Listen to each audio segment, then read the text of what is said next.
All right, so today I'm here with Gil from Rivendale Homes. Gil, not only are you a project manager for Rivendale Homes, but you also are an official pool builder. Tell us a little bit about yourself. Yeah, I'm Gil. I'm a project manager here at Rivendale Homes. I help with building the houses, managing houses, and also managing the pool builds that we do here.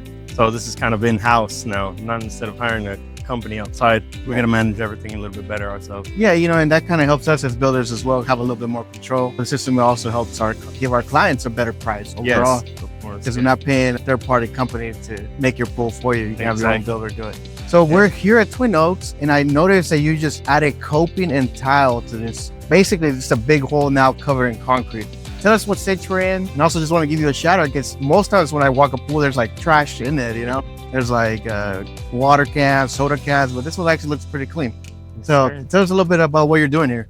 So right now we just got done doing tiling coping, which is basically the stone that goes on top of the bomb beam, and the tile is for the water line of the pool. Yeah, so the coping and the tile, right? Yeah, so the tile is basically for the water line to make sure that the water has somewhere to sit, because you can't plaster all the way up because plaster needs to be under water 100% of the time. It's recommended. Yeah. So the tile is there to make the pool look nice and also have somewhere the water can sit, because the tile can be in water or in or outside of water. When you say plaster, you're referring to the finished color. Yeah. This is not the plaster stage. No, this is not plaster yet. Right now we have just the gunite and the tiling coping so far. Okay, cool. So you're using Gunite, right? Yes. Tell us a little bit more about what that is and why do you prefer using Gunite as opposed to other products? Gunite, I've learned and I've seen that Gunite is more flexible than shotcrete.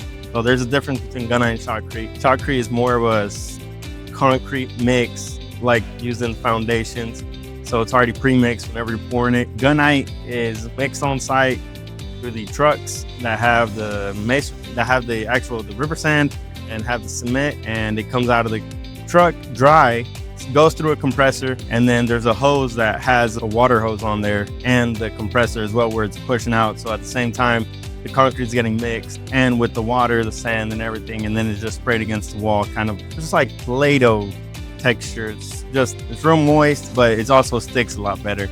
So Gunite is known for being a little bit more flexible, so not many cracks happen, and it's also mixed on site, so you're kind of using like the amount of concrete you have, so not that much waste in case you order too much concrete. Okay, awesome. You got some couple steps here, which is nice. You can go down to the pool area. Yeah.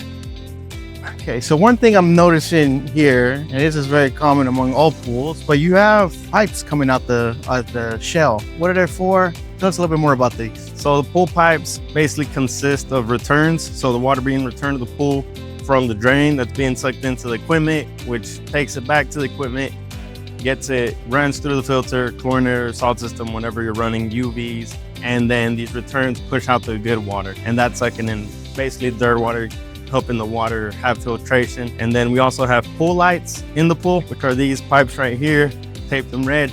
So right now we have 3 pipes, in this one for pool lights and one in the spa. And we also have our skimmer that sucks in the water, which will take care of all the leaves and anything on the top of the water. And we also have a autofill, which this gives the pool water, feeds water to the pool. And then up here, we're gonna have the autofill with the floater, which helps us keep a certain level of water happening, like a toilet. A couple of things you mentioned there, right? Like the pool itself has like a built-in through the plumbing pipes there to make sure the water stays clean. Yeah. So it's always filtrating. It's always yeah. self-cleaning, which is great, right? For a homeowner, you don't really want to do any extra special work. Well, most pools nowadays have that already built in with their equipment. Exactly, yeah. Most pools consist of a filter, chlorine system, and UV. Yeah, cool. And then also another cool thing, right? You're saying you put lights, and I see you intentionally put them away from the house here. And why do you do that? Tell me a little bit more about the benefits of lights, and also tell me some of the, once they are on, like what are some of the settings of changing color and all that. I know you can get pretty creative. Yeah, so we mainly use the Pentair equipment, which includes the microbright lights. So these lights are small LED lights that we tend to face away from the house, because when you face the light away from the main area, it doesn't more of the color, instead of seeing just the light like a deer in headlights, like you just see the bulb. So with this, you're seeing a lot more color, and these come with the variation of colors, white, blue, red, pink, and they come with shows as well with the equipment that we install. So we try to face the lights away. to make the pool look a lot better, and so you don't see the bulb is just facing at you whenever you're looking.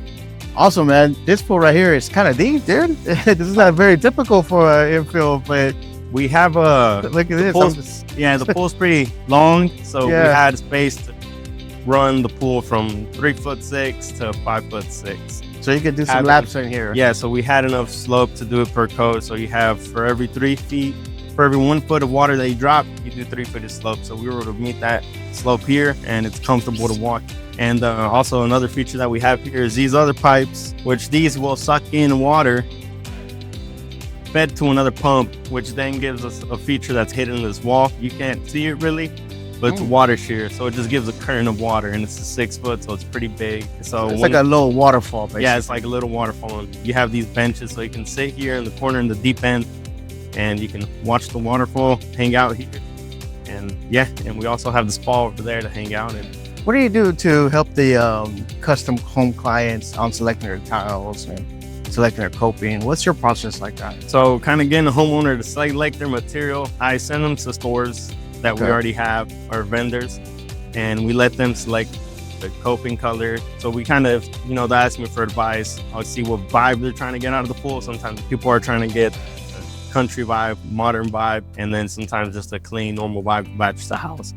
So it depends on what they're looking for. We send them to the tile store. We'll take coping samples. We'll show them how the tile looks, and that's how basically the selection goes. And then the store has plaster, tile, and coping, so they can put them all together in little samples and see how the pool's gonna come out, kind of. Well, hey, that was a lot of good information. Thanks again for your time. I appreciate it.